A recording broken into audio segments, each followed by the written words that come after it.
Have you ever wanted to really get your head around a complex idea? I mean, really deeply, but without, wading through tons of jargon? Yeah, finding that clear path. Exactly. And that's what we're trying to do today. We're launching into a deep dive, looking into the mind of really profound ancient thinker, Plotinus. A fascinating figure. Totally. And it's all thanks to you, our listeners. You've shared some great source materials, specifically these fresh excerpts from a new translation of his work, the Enneads. That's right. Plotinus, he was, well, a huge figure in ancient philosophy, often called the founder of Neoplatonism. Right. And his main work, the Enneads, it lays out this really intricate sort of layered picture of reality, a hierarchical view, and it influenced thought for centuries after him. Wow. So our mission here really is to make these big ideas accessible. We want to break down each concept, give clear definitions, maybe some relatable examples, help you grab these nuggets of knowledge quickly without feeling totally overwhelmed. Sounds like a great plan. It definitely promises to be a fascinating journey. We'll look at his ideas on reality itself, what he thought about our souls, his interesting take on good and evil, and even, well, what it actually means to be happy, according to him. Lots to unpack there. For sure. So let's start with the man himself. Get a feel for Plotinus. We've got some intriguing bits from his biographer, Porphyry, especially about his death. Oh, yeah. Porphyry's account is quite something. It really is. He mentions Plotinus was quite ill, and his last words, pretty powerful stuff. Try to elevate the God within us to the divine in the universe. A guiding principle for his whole philosophy, really. And then there's that really striking detail about the snake. Apparently one slid under his bed and vanished into a hole just as he died. Wild. It's such a vivid image, and Porphyry's reporting there is actually quite careful. It serves almost as a subtle defense of Plotinus. How so? Well, Porphyry notes that Plotinus only seemed embarrassed about the body. That little phrase is significant. It suggests he wasn't like some Gnostics who, actively despised the physical world. Plotinus's focus was definitely higher, on the intelligible realms, but he wasn't rejecting the corporeal entirely. He acknowledged its place. Ah, right. A subtle but important distinction. So that gives us a glimpse of the philosopher. Now, thinking about his complex ideas, what makes this new translation of the Enneads important for us diving in today? Well, this translation is a serious scholarly piece of work. It really builds on centuries of study. Okay. Crucially, it uses the latest, most precise, critical editions of Plotinus's original Greek text. So we're getting, hopefully, the clearest and most accurate version possible. That's key for such a complex thinker. Definitely. And Plotinus himself, compared to some of his predecessors like Numenius or Cronius or even his student Emilius, he was known for relative clarity. Emilius was apparently his antithesis in being roundabout and expansive. Huh. So Plotinus was comparatively direct. Yes, though still very dense. The Enneads themselves are quite organized. 54 books grouped into 6 Ennead sets of 9 spread across 3 big volumes. Got it. And you mentioned something crucial earlier about the translation. This challenge with his specific philosophical terms, his ontological vocabulary. Things like einai to on. Exactly. Greek terms like oinai, teti, tetinta, and particularly osi. This is about how he talks about being or existence at different levels. Right, and getting that across in English is tricky. Yeah. How do these translators handle it? They came up with a really smart strategy, actually. Capitalization. Capitalization. Yeah. Take the Greek word othi. It can mean substance or essence. When Plotinus uses it for the higher intelligible reality, the world of perfect forms, this translation uses substance with a capital S. Okay. But when he's talking about the lower sensible material world, it's substance with a lowercase s. Ah, I see. So that simple visual cue, capital versus lowercase, immediately tells you which level of his reality he's discussing. It makes navigating his metaphysics, his whole system, much, much easier. That's brilliant. Such a simple solution for a potentially confusing aspect. Okay, so now we have a better handle on how to read him. Let's dive into the core of it all. His famous system of reality, the 3 primary hypostases. Right, the big picture. This is where it gets deep, but like you said, we'll break it down step by step. Where do we start? At the absolute top, with the one. The one. Plotinus asks us to conceive of something. Well, something so primary, so fundamental, it's actually beyond description. He calls it beyond being and ineffable. Ineffable meaning you can't put it into words. Exactly. It has no designation. Any name, any label would limit it, make it just another thing among things. It's unqualifiedly simple, utterly perfect and the ultimate source of all power, the most powerful. So it's not like a god in the usual sense. Yeah. It's not a being. Precisely. It's not a being, it's the source of being. Think of it. Maybe like the source of all light, but something that itself is beyond light. Or the principle of number itself. Not a number, but what makes numbers possible. It's that fundamental. Wow, okay. And it doesn't think like we do. Thinking implies a separation, a thinker and a thought, or some kind of need or lack. The one is complete, absolute unity. No needs, no separation. Okay, that's a huge concept, the ultimate ground, almost too fundamental to grasp. It is. But because the one is perfect and overflowing with power, Plotinus says it could not be barren. It naturally overflows or emanates. Like a spring. Kind of, and the first thing it generates is the intellect, or nous in Greek. Intellect. This is the immediate emanation from the one. And this is where Plotinus locates being and the forms, or ideas. Think Plato's forms, but all unified within intellect. So the perfect blueprints of everything. Exactly, perfect eternal blueprints. And the intellect thinks itself, but not in parts, not step by step. It knows everything within itself all at once, as a unified whole. He says, seeing and the object of sight are together. Ah, so knowing and what's known are one and the same for intellect. Yes. It's like this complete, unified map of all reality that instantly knows itself, every part of itself simultaneously. No searching, no analyzing needed. Okay, so a perfect self-contained realm of all truth and being. Got it. What's the next step down from intellect? The next emanation is soul, or psyche. Soul is generated by intellect. Right. Now, soul is still intellectual, it has reason, but it uses calculative reasoning. This is a key difference. Intellect grasps everything at once, like seeing a whole landscape instantly. Soul is more like hiking through that landscape. It thinks about things, moving from one thought to the next. Plotinus calls it discursive thinking. So more like our kind of thinking, step by step. Closer to it, yes. Soul gets its perfection, its order, from intellect, and it acts as this vital bridge. It receives from intellect above, and then it gives form and life to the sensible, material world below. Okay, so let me see if I've got this. We have this outflow and emanation, starting with the one, which is beyond everything, that generates intellect, the realm of perfect forms and true being. Correct. And intellect generates soul, which reasons more like we do, and connects the higher realms to our physical world. You've got it. It's like that spring analogy you use. The one is the source, intellect is the vast, clear river flowing from it, and soul branches out into streams carrying that life downwards. Okay, great. So now let's bring this down to us, the human experience. Souls, bodies. How do we fit into this picture? How does our soul deal with the material world? Are we just stuck in it? Well, for Plotinus, our true human being begins with thought. He's talking about our rational soul. And here's the fascinating part. Our soul is located here and higher up. Both places at once. In a sense, yes. It has this dual nature. It participates in the sensible material world through the body. But it also remains connected to the intelligible higher world. It's not completely released from such a living being, the body, while we're alive, but its fundamental nature is higher. So no, you're not entirely trapped. Part of you always has access to that higher realm. That's actually quite hopeful, that we're connected upwards even while we're down here.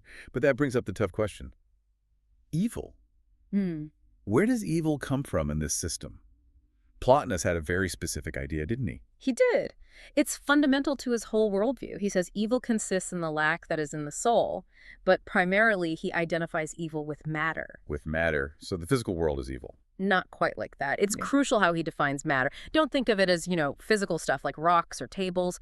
For Plotinus, matter is pure potency and unqualified privation. Privation, meaning lack. Exactly. Think of it as an absence, a void. He calls it true non-being, a mere semblance of mass, an absolute lack of good, of form of intelligibility. It's the point where the light from the one finally fades out. So evil isn't a positive force fighting against good. No, not an active force. It's more like a shadow. It exists only because of the absence of light, the absence of good. It's the diminishing of reality as it gets further from the ultimate source, the one. That's a really different way of thinking about it. And you mentioned something surprising about it, too. Yeah, this is quite startling. He argues that evils exist of necessity. Of necessity? Why? Because there must be something contrary to that which is good. If reality is this full spectrum flowing from perfect good, there has to be an endpoint, a limit, which is the furthest point from good that's matter or evil. Okay, so it's a necessary part of the whole picture. Right. But here's the twist. Even this necessary evil is bound with certain beautiful chains. It's not always apparent to the gods, and for us humans, it can even offer images of beauty. How can evil offer images of beauty? Perhaps by contrast. By its very lack, it can remind us of the fullness of good. It can point us back towards the beauty it lacks. It's a complex thought. Definitely. Okay, but this raises a big question for us living here. If evil is tied up with matter and we live in material bodies, how on earth do we live a good life? How do we find happiness? But the practical application. Plotinus is very clear here. Happiness is not about external things. It's not about avoiding suffering or having wealth or anything outside of you. Okay, so what is it about? It's about possessing the true good. And that true good is internal. It's a single goal, he says, not lots of different things. The truly virtuous person is happy in the present right now, even if they're experiencing pain. Even with pain, how does that work? Because the pain affects the body or maybe the lower parts of the soul, but it doesn't touch that in him which is apart from intellect. Their core, their true self, remains anchored in the good. Their will reverts to the interior. So happiness is an inside job, basically, turning your focus inward and upward. That's a great way to put it. It's about your internal state, your connection to that higher reality, not your external circumstances. So what helps us make that turn? What virtues did he emphasize? Well, he talks about the civic virtues, things we'd recognize like wisdom, courage, self-control, justice. These virtues give order to us and make us better. They help limit our lower appetites and clear away false beliefs. Kind of like ordering the lower parts of ourselves. Exactly, but they're just the start. The ultimate aim is assimilation to God, becoming like the divine through what he calls greater virtues. Virtue itself leads one to the goal, and that reveals God. It reveals God. Yes. And he's careful to add, importantly, that despising the cosmos or the gods within it is not the way. It's about elevation, not rejection. That fits with what you said about him not despising the body entirely. Okay, and on that theme of rejecting the body, Yeah. what did he think about suicide? About deliberately exiting from the body? He addresses it directly. He considered violent withdrawal suicide to be unjustifiable because he believed it actually burdens the departing soul with the bodily passions. You don't escape them. You take them with you, unresolved. Plus, it deprives human beings of the possibility of moral progress in this life. So you short-circuit the process. Right. He says the soul should wait for the body to leave entirely from it, naturally, not be forced out. It's about completion, not destruction. Okay. Let's shift focus a bit now. Broaden the view from just us to the whole universe. How did Plotinus see time? And where do our lives fit in the bigger cosmic picture? Time and eternity. Another fascinating distinction he makes. Eternity for Plotinus isn't just endless time. It's the life which belongs to being that's intellect in its essence, altogether full and completely without extension. Without extension. Meaning it doesn't stretch out, it neither was nor will be, but is only. It's a timeless, single, ever-present now, all of reality existing at once in the intellect. Wow. So what's time then? Time, he says, comes from the soul's all-too-meddling nature. When the soul wanted to imitate the intellect but couldn't grasp its all-at-onceness, it put itself too in motion, and time put itself too in motion into an everlasting sequence of next, after, and not remaining identical. So time is like a moving image of eternity, created by the soul. Exactly. The soul of the universe generates time without itself being in time. Time is a product of the soul's activity, its movement away from the perfect stillness of eternity. Think of eternity like that perfectly still lake again, and time as the ripples spreading out on its surface. That's mind-bending. Time isn't fundamental. It's a consequence of soul. Okay, what about how we perceive things in time? Our senses, our memory. He had interesting views there, too. Sense perception, he says, isn't like a stamp making an imprint on wax. It's not passive. Acts of sense perception are not imprints or sealings. They are active powers of the soul. We actively perceive. Yes, the soul reaches out in a way. And memory is similar. It's also an active power, something that can be trained. He even blames the body for forgetting. Huh? How so? He says, the nature of body, which is mobile and subject to flux, must be the cause of forgetting, not of memory. The implication is that true memory resides in the soul, but the unstable body interferes. That's quite a thought. Freeing the soul from the body might mean perfect memory. Potentially. And speaking of perception, he believed even heavenly bodies like stars and planets have sense perception sight, hearing. They hearken to prayers, he says. Wow. But interestingly, he adds that acts of memory are superfluous to them.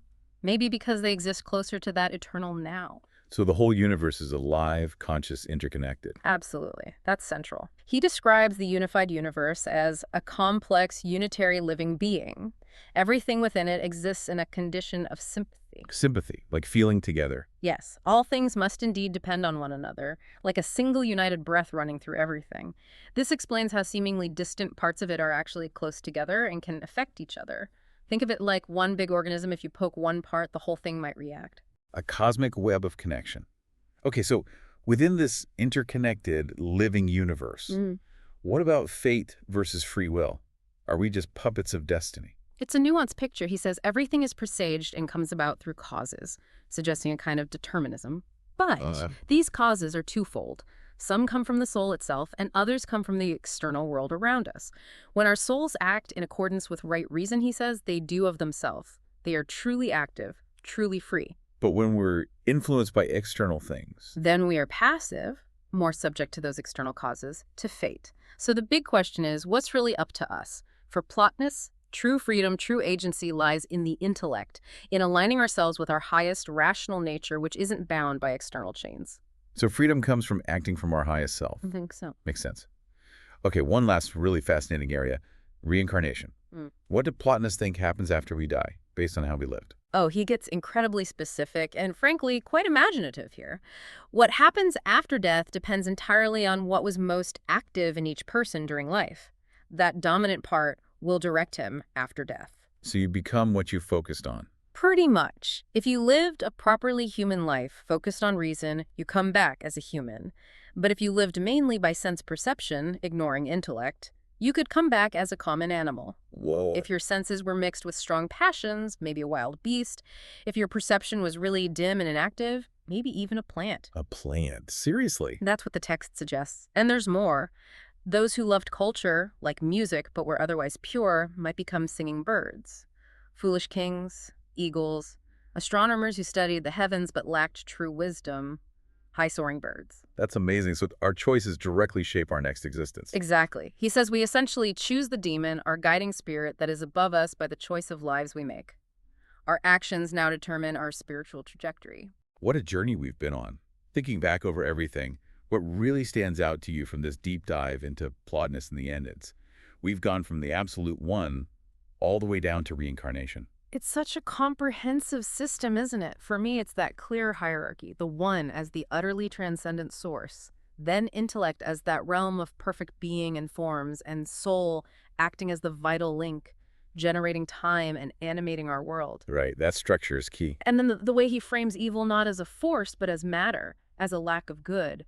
That's profound. Plus his insistence that true happiness is internal, found in virtue and turning inward, regardless of what's happening outside. Yeah, the focus on the inner life is powerful. And those unique ideas about time being generated by the soul, memory as an active power, the universe as one sympathetic living being, it's just packed with insights. It really is. And those final words of his that Porphyry recorded try to elevate the God within us to the divine in the universe. It feels like a call to action. Absolutely. It sums up the whole Neoplatonic project, doesn't it? Seeking beauty, seeking goodness, not out there in fleeting things, but by turning inward, upward, connecting with that higher part of our own soul that's already linked to the divine. Acknowledging that dual nature we talked about. Part of us here, part of us higher up. Exactly. So perhaps this exploration of Plotinus leaves us, and you listening, with a question to ponder.